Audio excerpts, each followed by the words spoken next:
Hey yo. Yes. What's going on, guys? G Funky Boxing here.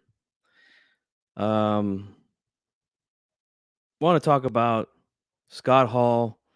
Uh News today, well, actually it came out a couple days ago that um he was in the hospital on life support.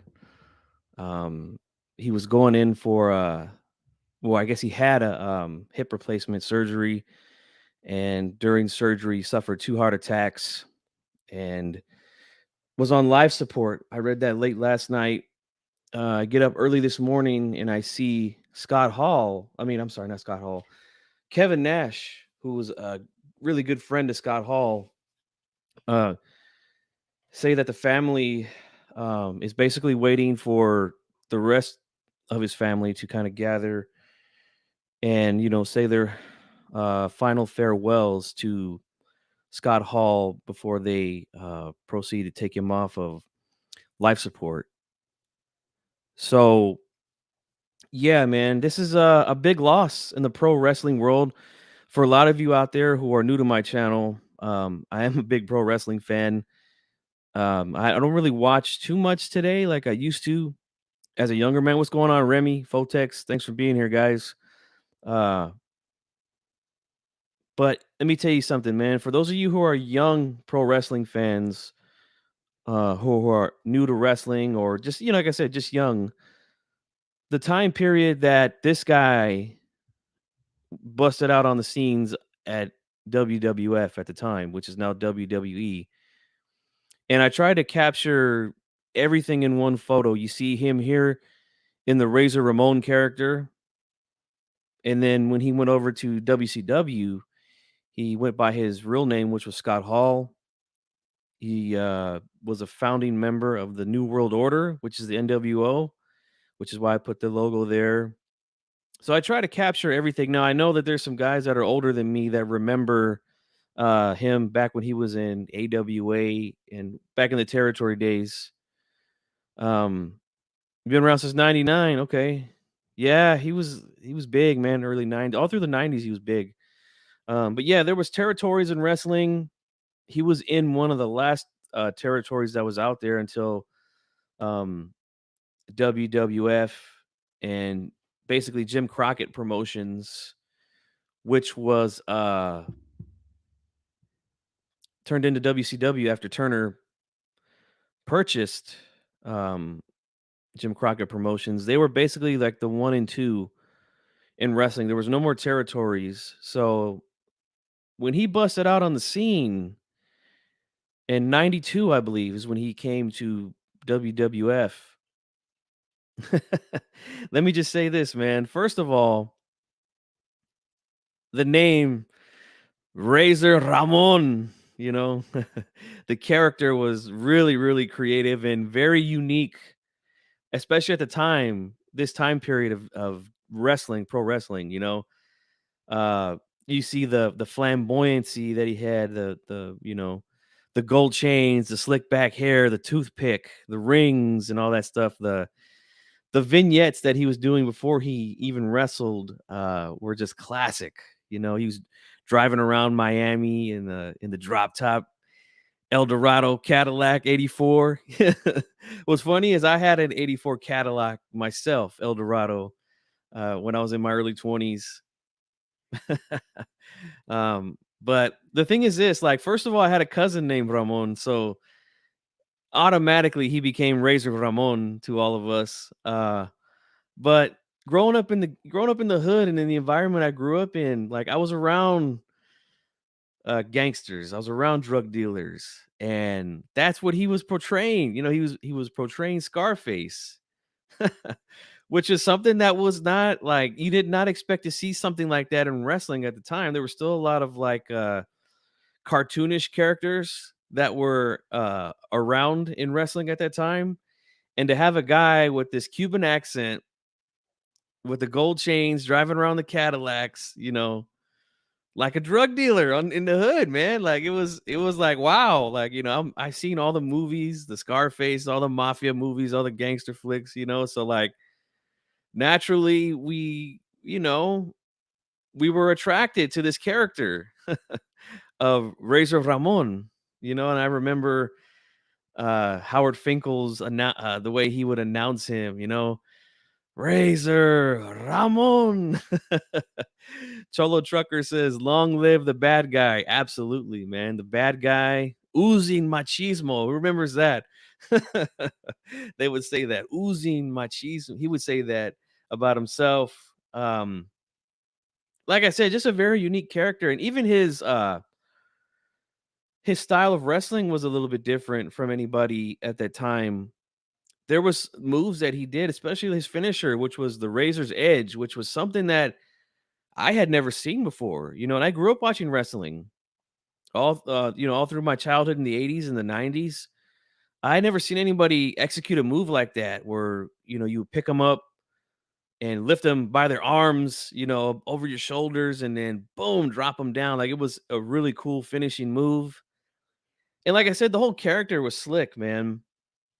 Um, some memories I have that really stick out in my mind was again 92 he makes his debut WWF, and within a year he was already competing for the world title. He had already, he had got over with the fans that quickly. He uh he wrestled Bret Hart for the WWF heavyweight title at the 93 Royal Rumble. And I remember that so much because I was at that Royal Rumble. It was here in my hometown in Sacramento at the old Arco Arena. And I remember that match. Uh, I remember Yokozuna winning the Royal Rumble that year, and yeah, it was just like, wow, he moved his way up really quickly. You know what I'm saying? Mike from Boston says, "Hey yo, yes, the Red and Black Wolf Pack, classic stuff, man." Cholo Trucker says, "Razor's Edge, one of the best finishers, looked like a crucifixion." Yeah, it was a crazy finish at the time, man. Nobody was doing. I remember Adam Bomb was a wrestler at the time as well, who he did the power bomb, but he called it the Atom Bomb. Uh, you know, it was a great finisher, man. But his character, like I said, got over really quickly because it was something new and fresh. I remember his angle that they ran with the 1-2-3 Kid, which is his friend Scott. Can't remember his name, his last name, but they turned out to be really good friends in real life. He was the 1-2-3 Kid at the time, and I remember watching episodes of Raw. And the early episodes of Raw, they weren't like the Raw's War during the Monday Night Wars, but it was more like a showcase, I guess you could call it, like in boxing, where the bigger names would take on these guys that were called jobbers, and they would beat them, and that's how they would become popular. You know, let's see here. He couldn't do the Razor's Edge on Stone Cold because of his neck injury. Yeah, he had a neck injury. I remember that. Um, but yeah. Anyway, getting back to the 1-2-3 Kid angle was he wrestled this guy and he was supposed to beat him.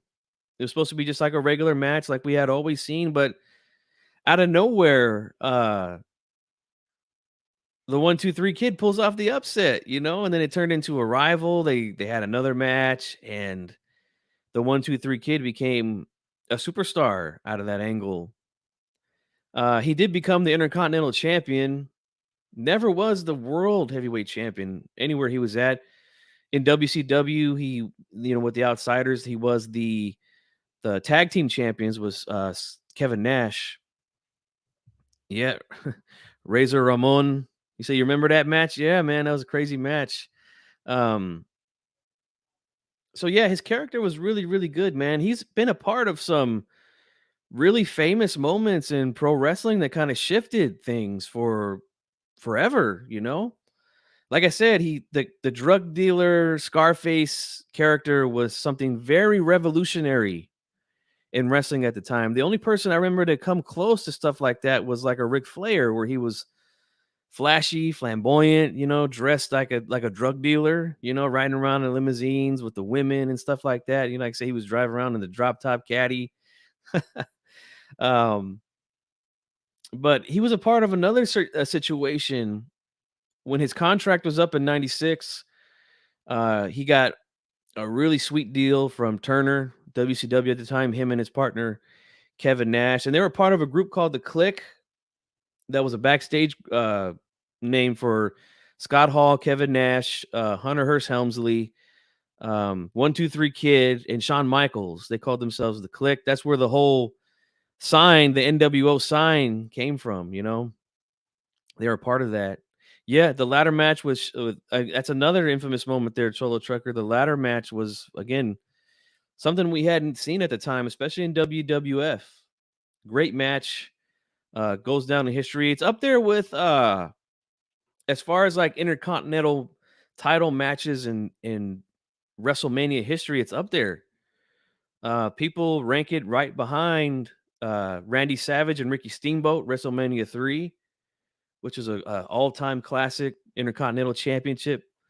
Um, and the ladder match with Shawn Michaels is right up there with that one. Right up there. Let's see here. We got "You Know Who I Am, but You Don't Know Why I'm Here." Yep, I'm gonna get to that too. But another infamous moment where I was talking about with the Click, their last show that they did with WWF when Kevin Nash and Scott Hall were going over to Atlanta to work for Turner and WCW. They were working a house show, and they all came together at the end of the show and embraced each other in the middle of the ring, and that was something that was never seen. Like, they broke kayfabe, right there in front of the live audience. There's, you know, there's a lot of mixed stories about that, whether Vince was okay with it or not. Um, but it happened, and people got it on film, and they were like freaking out, like they didn't know what was going on because we had quote unquote bad guys and good guys hugging at the end of a match, or what they called baby faces and heels embracing each other at the end of a match. The fans didn't know that they were leaving. Obviously, that was one of those things where we didn't have the internet back then in '96, and if it was around, it was really hard to get access to. Yep, Triple H especially, man. I remember him saying that Vince told him he was gonna have to eat plates and plates of shit for a long time because of that stunt. But they go over to WCW, and like I said, sweet contract, guaranteed money, less days they had to work. My man D Style covered this earlier today in his video. So if you're hearing some of the same things, um, you know, it's because he already covered it. And look, less days is great for wrestlers like this. It saves the punishment on their body. They don't have to travel as much. They're getting guaranteed money. Um, and his debut, Night Prowler, I already talked about it. It was the craziest thing that I'd ever seen at the time. Now I was, as a teenager when that happened on Nitro. He comes out of the crowd, and like this was again another famous moment in wrestling that revolutionized things. He was a revolutionary, this guy in wrestling. Like he comes out of the crowd in a not in this what you see right here, because this is what he wore when he was with the World Wrestling Federation, but kind of similar. He was wearing a vest, but it was a denim vest with jeans on and boots, had the hair slicked back, toothpicks. So he wasn't portraying the character of Razor, but you just knew. And they didn't say his name. They didn't say Razor Ramon. They were calling him Scott Hall, which again was kind of weird. I didn't know that was his real name. But at the time, again, we didn't have access to the wrestlers like we do now. So you see him walk through the crowd, interrupt a match, grab the mic, and the famous promo where he said right here, I'll put it back up on the screen. You know who I am, but you don't know why I'm here, is what he said. And then, you want a war? Well, you got one, So it was like WWF was invading WCW. Like, this is something we never seen because the promotions never mentioned each other. You never heard the words National Wrestling Alliance on WWF programming or World Championship Wrestling on WWF programming. You never heard World Wrestling Federation on World Championship Wrestling programming or National Wrestling Alliance programming. So it was like it was something that we just never seen. They were breaking, uh, what do you call it? I can't find the word for it, but they were breaking, walls down, I guess, and what they were doing here with this angle. And he keeps showing up every Monday night. He'll pop up in the crowd, might grab the mic and say something. Then Kevin Nash comes out of nowhere. We all know him as Diesel from the World Wrestling Federation. So it was crazy to see, you know, but he was a part of something that was huge, the foundation. They were the outsiders, but then they turned into the New World Order. Once Bash at the Beach came, 96, it was supposed to be a six-man tag where WCW was going to take out these invaders, the Scott Hall and Kevin Nash, the guys that came from New York, the WWF. Um, they had a mystery third partner. Now, originally it was supposed to be Sting, from various accounts from shoot interviews that I've seen. But Hulk Hogan ends up becoming the third member, which was very much needed, in my opinion. I grew up in the 80s and in the Hulkamania era. It was time for a change. He went over to WCW and was basically running the same angle. But it was time for him to change. And that was perfect. He came out, during the match. They run out. I remember Dusty Rhodes on commentary saying, yeah, who's bad now, boys? And they got out of the ring. Hogan came walking down, and then I feel like this is what I feel like. I love Bobby Heenan as a character, a manager, and as a commentator, but I feel like he kind of gave it away when he kept saying, "Well, whose side is he on? Whose side is he on?" And then I remember Dusty was like, "Well, are you kidding me?" Like Tony Schiavone, like, "Come on, brain, like, what are you talking about? We know whose side he's on," but like, I feel like he kind of gave it away by saying that. So he comes in, rips off the shirt like always, and then out of nowhere drops the leg on Savage and reveals that he's the third member. The ring gets absolutely trashed with people throwing uh, cups of soda, beer, whatnot into the ring. I've never seen a ring that trashed in my life. Fans were pissed off at Hogan, but it was time for him to change, man. It really was time for him to change characters. But he revealed that he was the third member, and then he called them the New World Order. So that was a very famous moment that, again, Scott Hall was involved in. Team Batman says, "Rest in peace." Absolutely, man. Cholo Trucker, he may not have let go of the Razor Ramon name, but his character somewhat stayed the same. Absolutely. R.I.P. to the bad guy. Yep.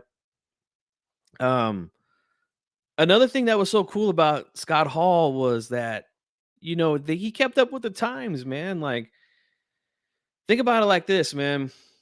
In the mid 90s, 95, 96, 97, we had like hip hop was, dominating the charts at the time. We had guys like Tupac Shakur, Notorious B.I.G.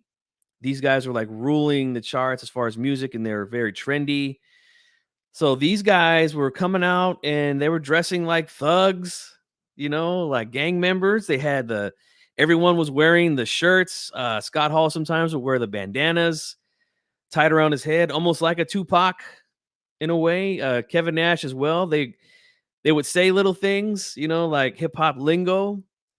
Um, and that's what drew a lot of people to these guys, man. A lot of people that I know in my personal life that weren't pro wrestling fans, but when they seen these factions like this, especially like the NWO, where they look like a street gang, they naturally were attracted to that, And like I said, I grew up around that environment, so it got them over so quickly. You know what I'm saying? Red Glove Militant series says, "Rest in peace, Scott Hall." Absolutely.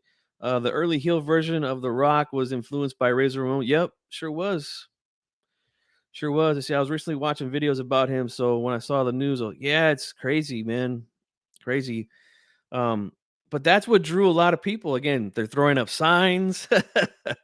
When there was a little split, there was NWO Hollywood, there was NWO Wolfpack. You guys have seen me wear Wolfpack t-shirts. You see me wear the LWO t-shirts, which was a crew that Eddie Guerrero made up in wrestling. So you guys know I've been, a big fan of this, and that's what attracted a lot of people, man. Again, new fans to the sport. WCW immediately just blew up, man. Crockett Promotions and World Championship Wrestling, they never came out to the West Coast. Never. Or at least they never came to my city. And I could tell you this, from 96 on until WCW went under and was bought out by WWF, they were here every year. It was annual. They were here in February, and it was always the Monday night Nitro after Super Brawl, which was in February, because they always had the Super Brawl in San Francisco. So they would have the pay-per-view San Francisco, and then the next night they would be here in Sacramento, which is only like a 90-minute drive for the Monday Nitro the day after the pay-per-view. And I was there every single year. And like I said, they never came here. I went to a lot of WWF matches, tapes, TV shows, whatever you want to call it, here at they always came to Sacramento. They've been coming here since the 80s. My dad, before I was born, was going to these events. And again, once they got these characters from the WWF, and they just blew up again with the whole gangster image, it really turned a lot of people to wrestling. A lot of people that were never. I had cousins that were gangbangers, man, legit gangbangers, and they would make fun of me when I was a little kid for watching wrestling. It was like, oh, this shit is fake. But then, like, when they seen the NWO and the way that these guys dress, or whether the words they use, the gang signs, like I said, like they they were attracted to it. And that was a good thing. That was a good thing for wrestling. It blew up, man. It blew the hell up. I went to an event at the MGM Studios. It was pretty cool. If I'm not mistaken, that's when Nash and through Rey Mysterio. Yeah, yeah.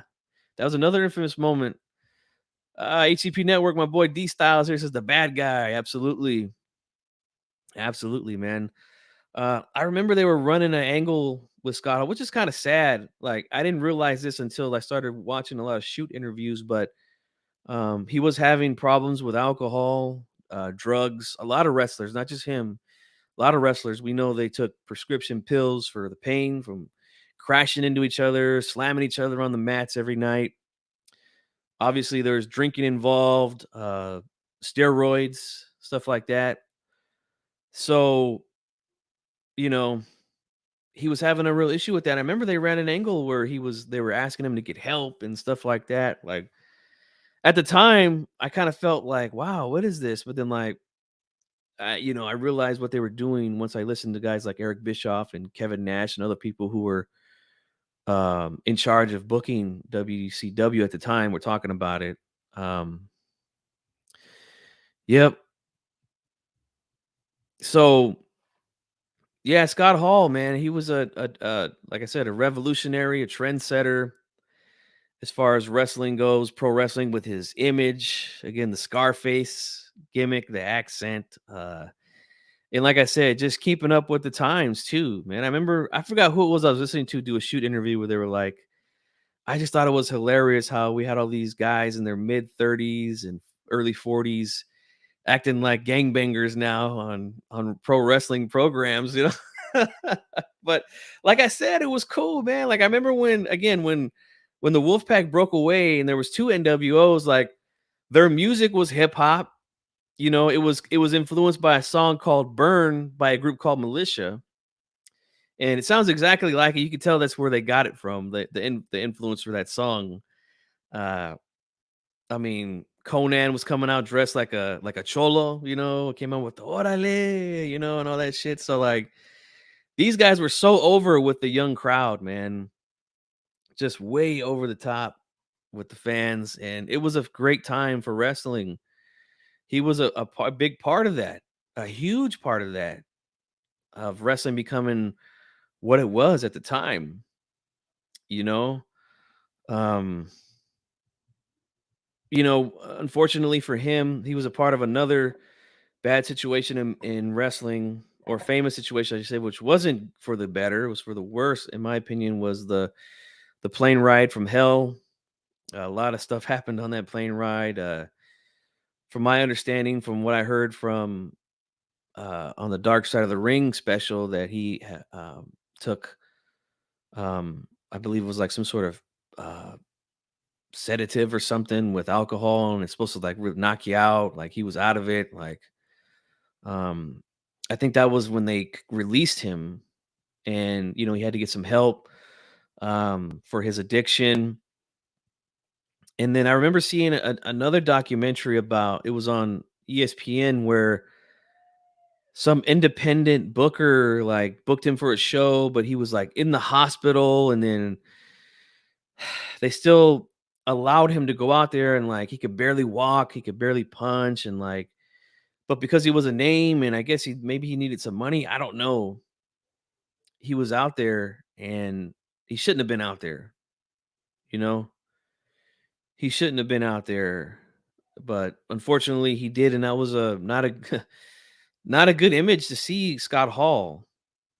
You know, um, but then there's another documentary that comes out years later. It was on Jake the Snake Roberts, actually, called Reconstructing, I think, or the Resurrection of Jake the Snake, where he had with his well documented issues with drugs. Um, man, he had a bad fall off. Quick story.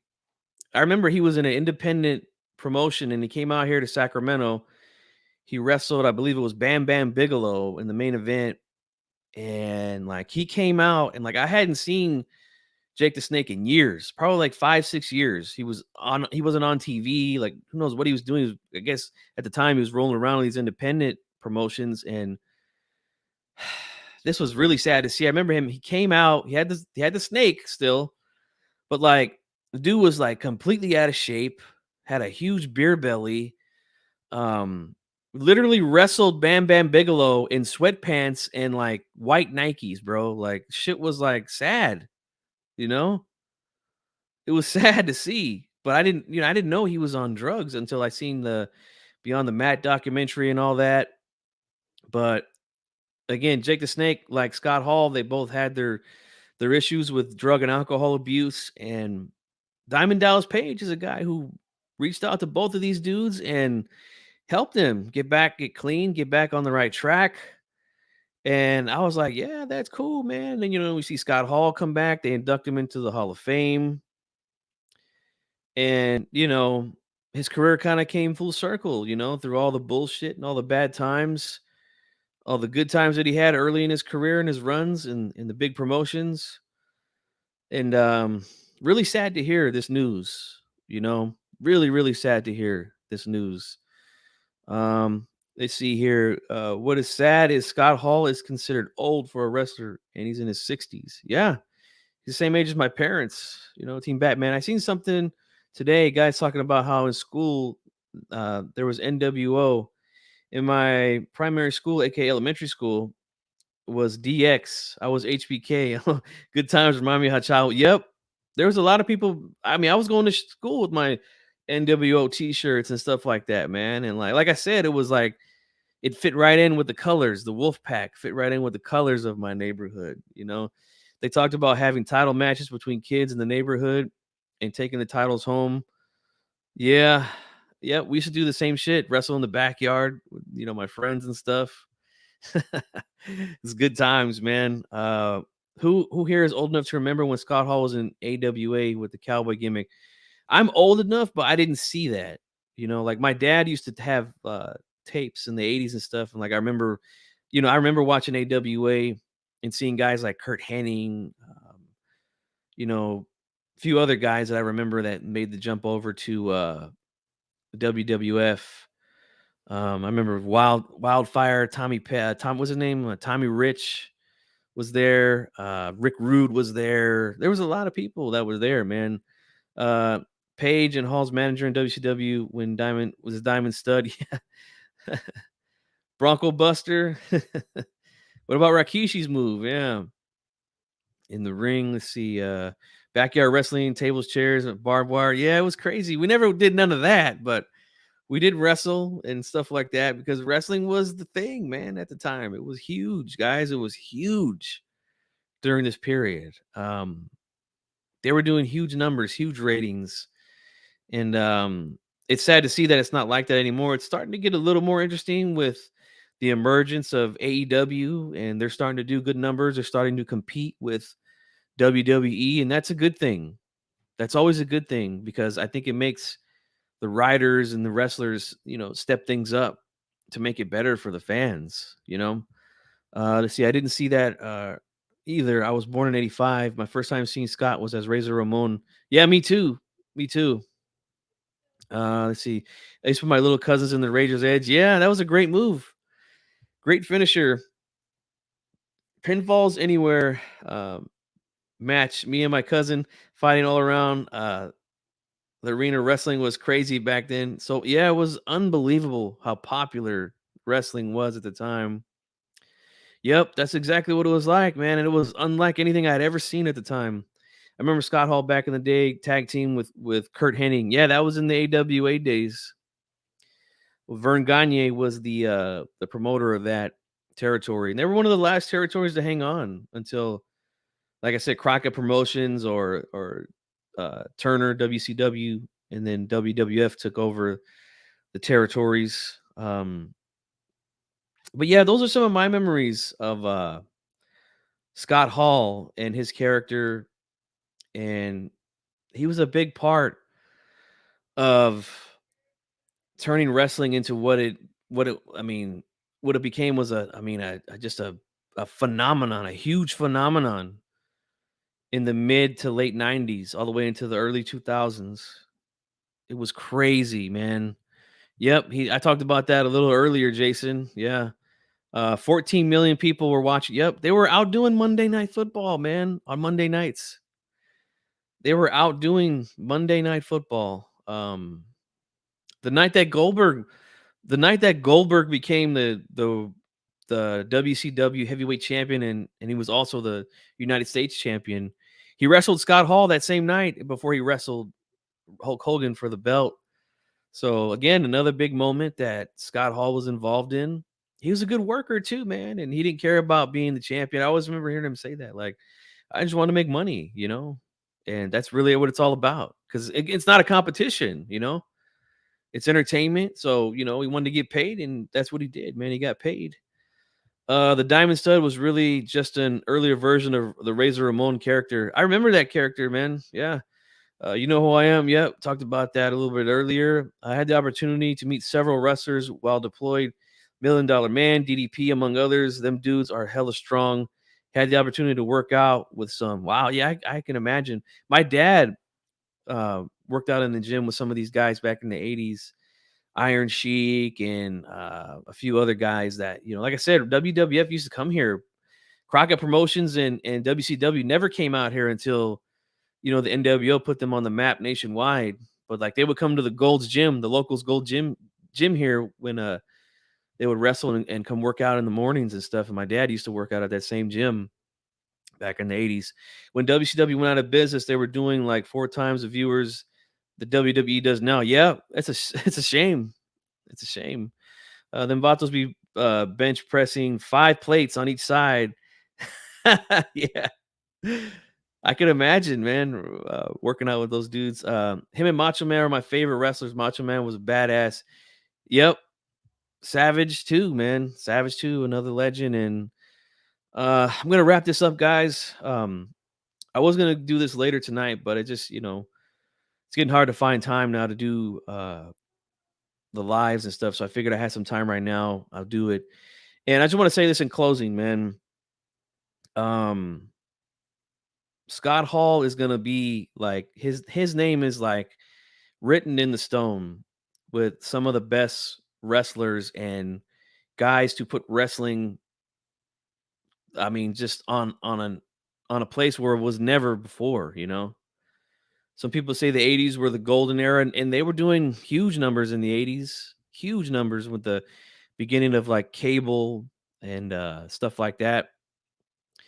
But it took a big dip in the early '90s, and it was because of characters like Razor Ramon, angles like the Invasion with the NWO that put wrestling back on the map. And Scott Hall is right up there with everyone. Like I said, the entire NWO, the original NWO, never it was. Oh yeah, D-Style, you talked about this earlier. He was responsible for the Sting character to turn into the Crow, which I think was, um, in my opinion, probably the best character change of all time. Now, I talked about Hogan when he turned heel to become Hollywood Hogan was a much needed change for sure for his character, for his career. Same thing with Sting. Sting had been the blonde, spiky hair, face paint guy for 10 years, you know? Hogan was that blonde haired, big heel, I mean, a baby face for, 10 years plus as well. So both guys needed a character change, but Scott Hall was the one who came to him because I remember seeing an interview. He told Sting, like, I guess Sting was having like problems with his hair because he kept bleaching it over and over. His hair was getting damaged. So he stopped doing it, grew his hair out, and it was getting long. And I remember he told him, like, you should do this. Like, there's a movie called The Crow with Brandon Lee. He lets his hair kind of hang down the way that you do. He paints his face like that. And he was responsible for that character. And that character literally got over by doing like nothing, like not even wrestling. Like Sting didn't wrestle or didn't cut a promo for like over a year. And they became the headliner at the 97 Starcade to wrestle Hulk Hogan for the belt. Um, in my opinion, that was one of the best character changes in wrestling history, and Scott Hall was a big part of that. You know. So another thing that we can give him credit for, guaranteed contracts, absolutely. When they went over to Turner, absolutely. Yep. Rest in peace to the bad guy. It seems like the golden era for everything WWF, NBA, basketball, boxing was the 80s and the 90s. Yeah. Whenever I hear Voodoo Child, I think of Hogan to this day. Yep. Jimi Hendrix, the famous Voodoo Child entrance. Jimi Hendrix, my favorite musician of all time. Great stuff. Sting was the face of WCW and was popular. The Crow gimmick was the most over in the industry. Yeah. And he didn't even have to wrestle or cut promos. He was just hanging out in the rafters. Every now and then would swing down and hit people with a bat, Unbelievable how he got over that way, but he did. Um, but yeah, those are my thoughts, man. I just wanted to come and speak on that real quickly.